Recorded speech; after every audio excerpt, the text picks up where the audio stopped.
man de xam naa ni jomaay nag jaaxal nga ma yow 8h bii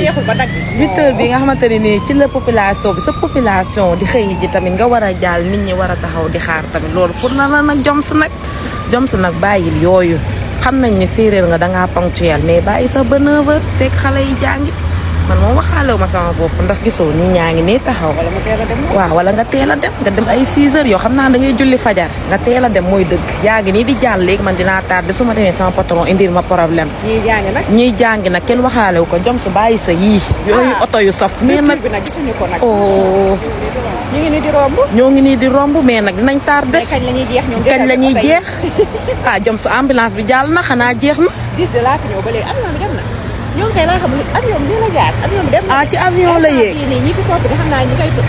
Joms nag xoolaatal heure bi nag yow tamit ku nekk xam na ne dangaa bëgg a doxal réew mais heure bi mooy problème bi ñoo ngi nii dinañ tardé te wax dëgg yàlla ay clando la yiy jël yoruñu